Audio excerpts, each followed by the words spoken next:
So our scripture today comes from the Gospel of Matthew in the 5th chapter, starting a series on the Beatitudes for this week and the next couple of weeks. And it starts like this. When Jesus saw the crowds, he went up the mountain.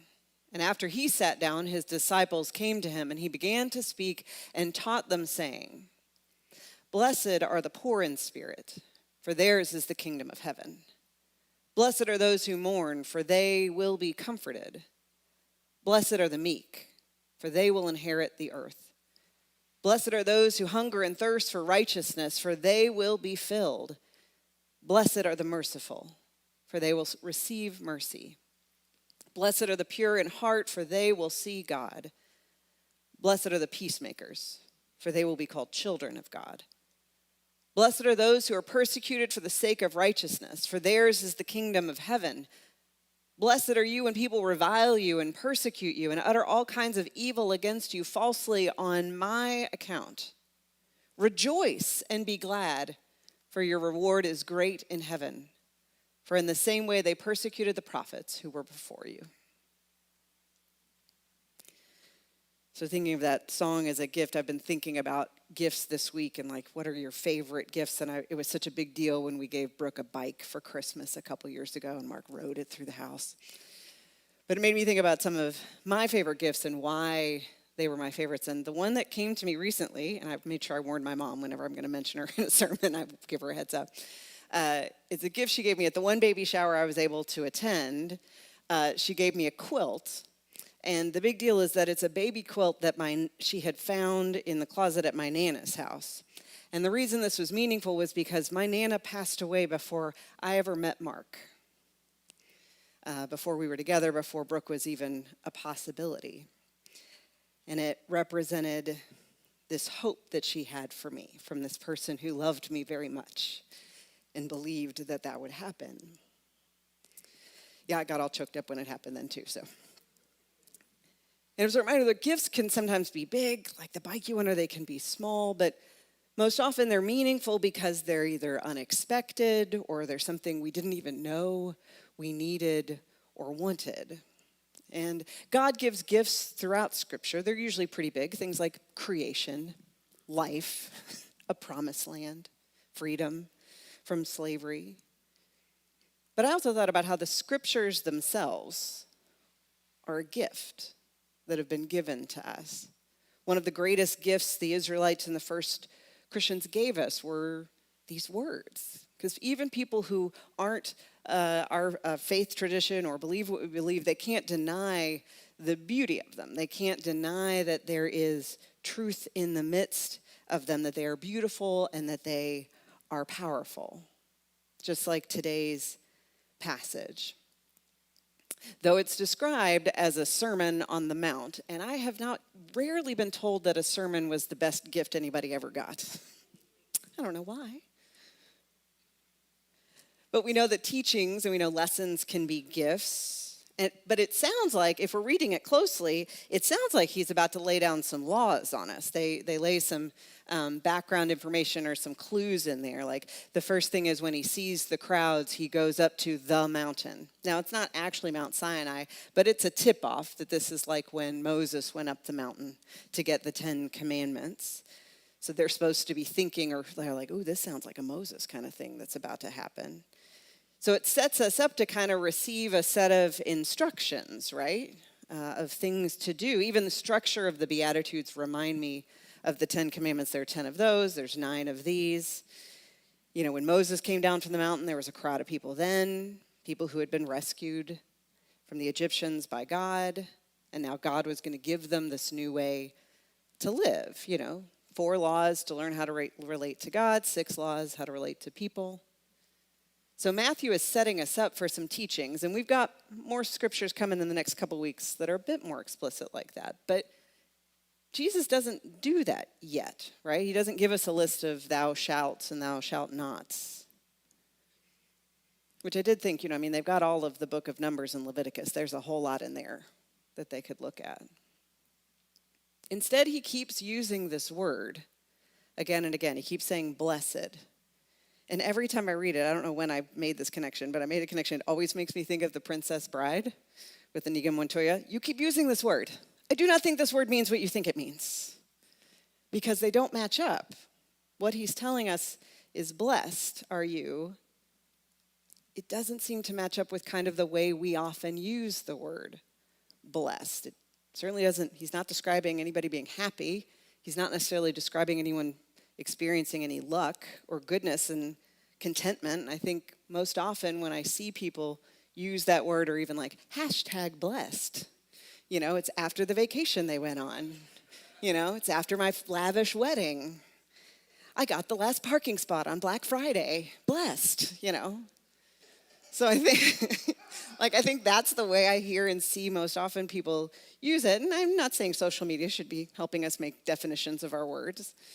I'm blessed that bad thing didn't happen to me. I'm blessed I got to spend the holidays with my family. But in Scripture, this phrase, blessed are those, is often matched up with another phrase. So it says, is in contrast to woe to those. So it's set up as this contrast. It's a tip-off. It's kind of like the mountain tip-off. This is another one of those ooh. When he says, blessed are those, this means this is who I want to identify with. This is how I want to shape my identity. This is who I want to be associated with. This is who I want to look at in order to understand or to learn something. And maybe something new, maybe something important or something essential, or maybe to remind us of something we should have learned, maybe back in the First Testament earlier. And at first, when I look at this list, it was hard to see some of the connections among them. Those who mourn, those who are poor in spirit, those who are meek, merciful, pure in heart, peacemakers. Because some of those are states of being, like pure in heart and meek, while others are actions, like being merciful and peacemakers, while some are things that often seem to happen to us, like mourning or poor in spirit. They don't sound like any of those things I would list under hashtag blessed. But I realized Jesus doesn't call them blessings. That's not the word he uses, but blessed. Conferring something on them, offering them something. Something blessed means it has value. He's suggesting there is value in those experiences. There's value in those ways of being. There's value in those parts of our identity, in those parts of the human experience. According to God, according to Jesus, blessed are those. You will inherit the earth. You will be filled. You are children of God. You will be comforted. You will see God. And I realized what connected them all, at least connected them all for me, is they are all ways of being vulnerable. Rather than being strong or cynical or jaded or even denying that we have these kinds of feelings or these hopes or these beliefs that the world could be different.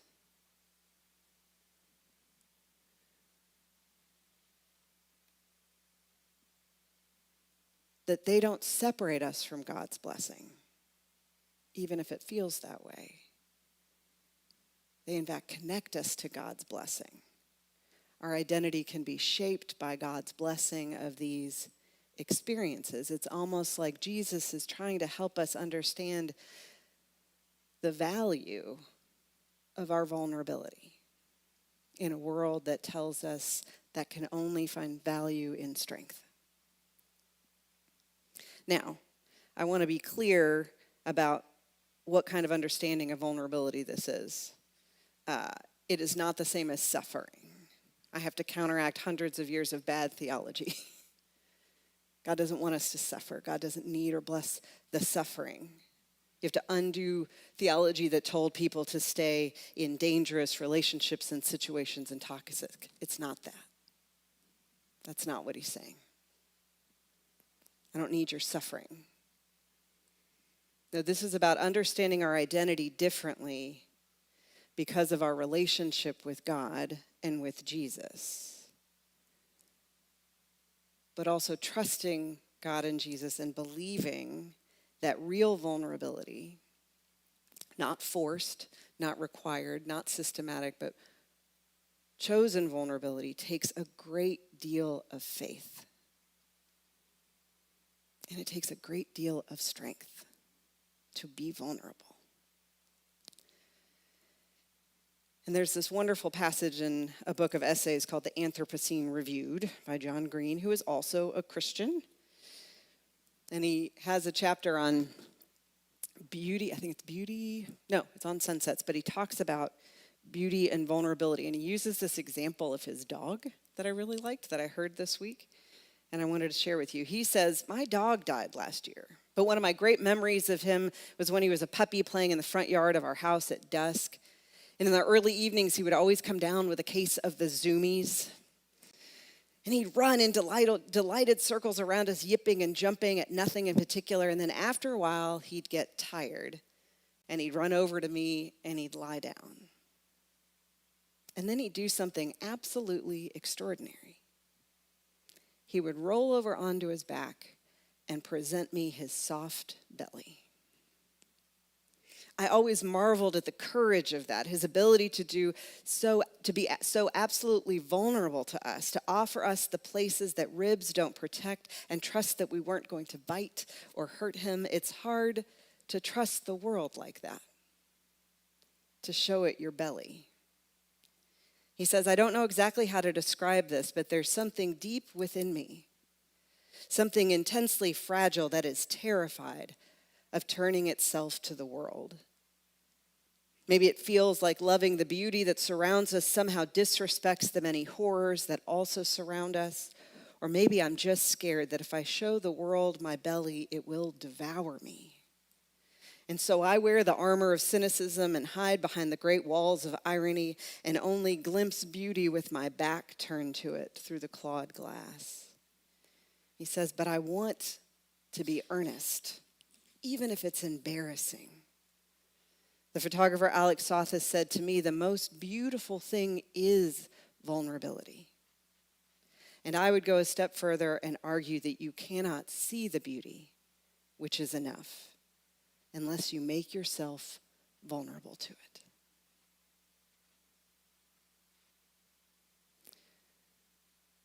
One of the best gifts Jesus ever gave us was to show us how to remain steadfast in his own vulnerability.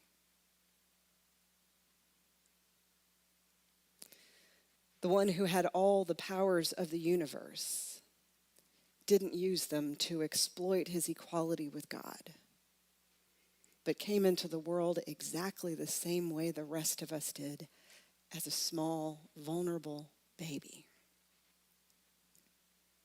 He didn't use his powers to protect himself, but continued to put himself in danger again and again, even unto a cross, in a public way where all could see it, whether friend or family or stranger.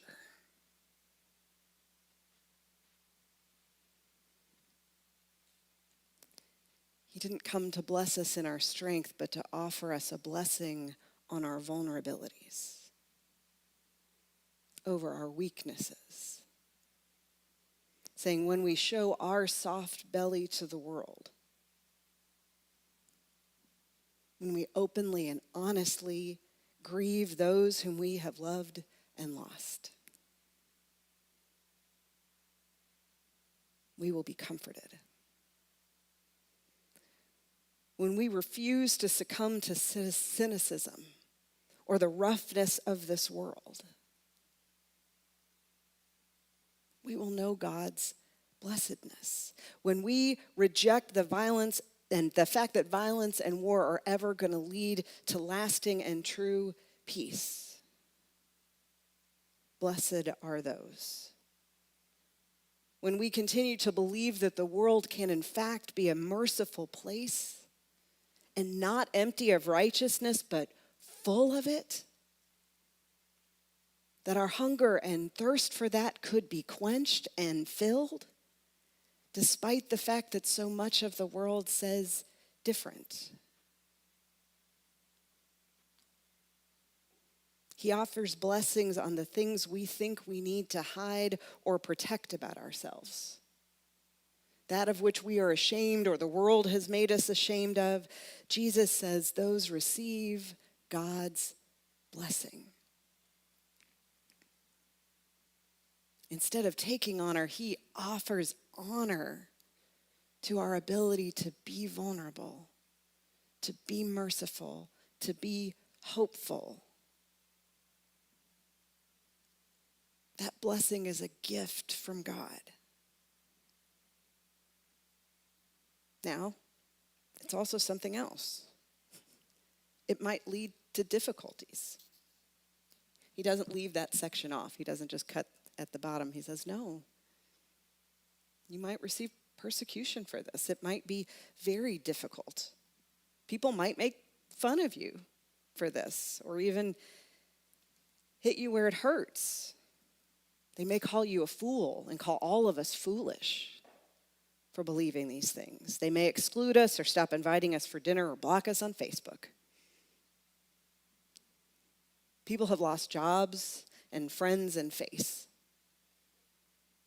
for hundreds of years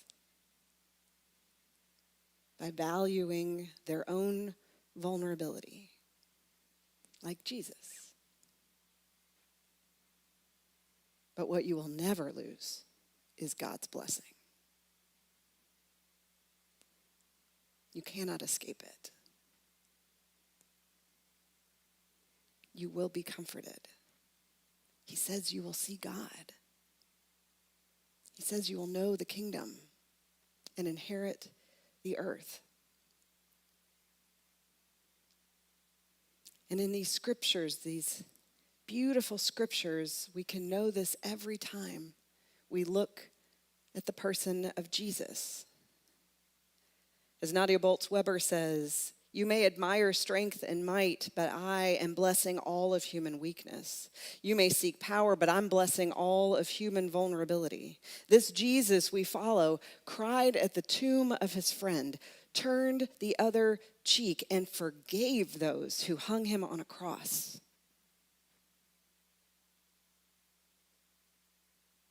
He was God's beatitude, God's blessing to the weak in a world that only admires the strong.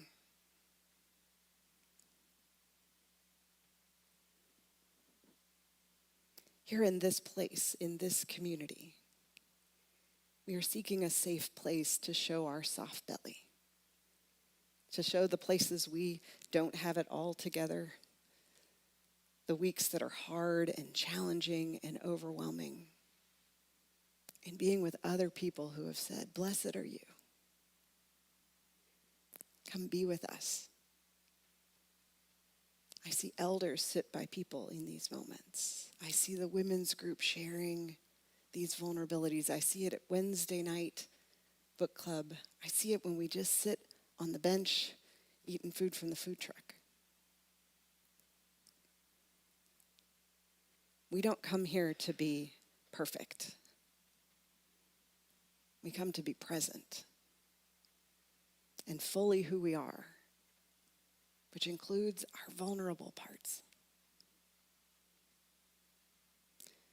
So maybe the greatest gift the world ever got was a sermon, straight from on high. And it wasn't a set of laws to measure ourselves by, but a blessing on your soft belly parts. It was a gift that only God could give, most clearly revealed in Jesus. It looked like mercy and meekness. It looked like peacemakers and those who mourn.